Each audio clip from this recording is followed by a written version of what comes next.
Hello વિદ્યાર્થી મિત્રો, આજે આપણે ધોરણ 12 વિષય ગુજરાતી પાઠ 9 ભવના અબોલાના સ્વાધ્યાયના પ્રશ્નોનો અભ્યાસ કરવાનો છે। સ્વાધ્યાય પ્રશ્ન નંબર 1, નીચેના પ્રશ્નોના એક વાક્યમાં ઉત્તર લખો।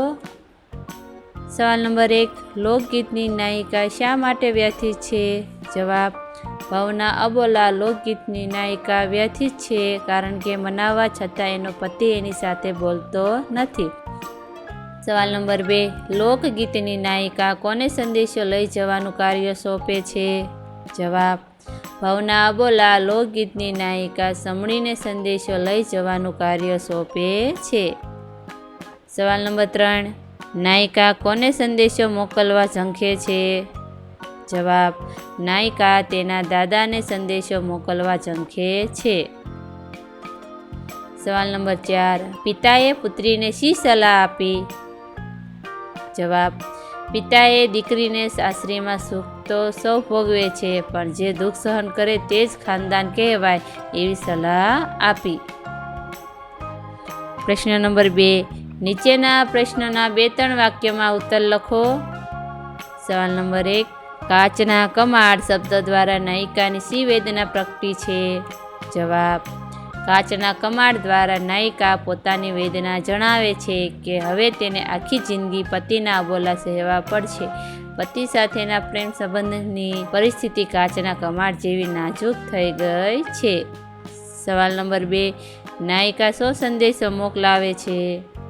જવાબ, નાયિકા દાદાને પોતાને માથે દુઃખ આવી પડ્યા છે એ સંદેશો મોકલે છે। સવાલ નંબર 3, નાયિકાને કયા દુઃખ વેઠવા પડે છે? જવાબ, નાયિકાએ પોતાના પતિને મનાવવા માટે ખૂબ પ્રયત્ન કર્યા છતાં પતિ કોઈ વાતે રીઝતો નથી। પત્નીને સાસરીમાં ગમે તેવા દુઃખ પડે તો તે સહન કરી શકે, પણ પતિ જેનાથી મોઢું ફેરવી લે, તેની સાથે અબોલા લે એ દુઃખ સામાન્ય નથી। નાયિકાને આ દુઃખ વેઠવું પડ્યું છે। પ્રશ્ન નંબર 3, નીચેના પ્રશ્નોના સવિસ્તાર ઉત્તર લખો। પ્રશ્ન નંબર 1, નાયિકાએ પતિને મનાવવા શા પ્રયત્નો કર્યા, તેનું શું પરિણામ આવ્યું? જવાબ, નાયિકાએ પતિને મનાવવા ડુંગર ખોદીને રહેવા માટે ખાસ ઘર તૈયાર કર્યું। એ ઘરમાં કાચના બારણા જડ્યા, તેણે અગર ચંદનના ચૂલા બનાવ્યા, તેમાં ટોપરાના બળતણ ભર્યા, તેણે ખીર બનાવવા માટે દૂધના આંધણ મૂક્યા અને એમાં 1 શેર જેટલા ચોખા ઓર્યા। આટલા પ્રયત્ન કરવા છતાં નાયિકા સાથે તેનો પતિ બોલતો નથી। આથી આ નાજુક પરિસ્થિતિથી મૂંઝાયેલી નાયિકા તેના ઉકેલ માટે દાદાને સંદેશો મોકલે છે। સવાલ નંબર 2, નાયિકાએ મોકલેલ સંદેશ લખો।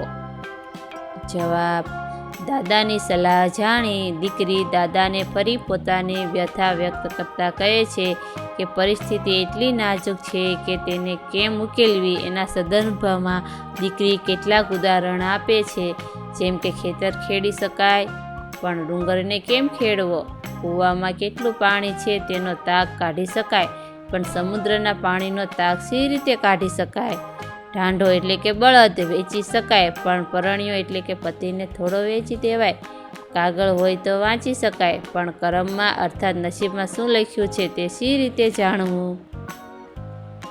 ટૂંકમાં દીકરીની વ્યથા એ છે કે સાસરીમાં ગમે તેટલું દુઃખ પડે તેને સહન કરી શકાય, પણ પતિને મનાવવાના અનેક પ્રયત્ન કરવા છતાં તેના અબોલા છૂટે જ નહીં, તો આ પરિસ્થિતિને કેમ સહેવી।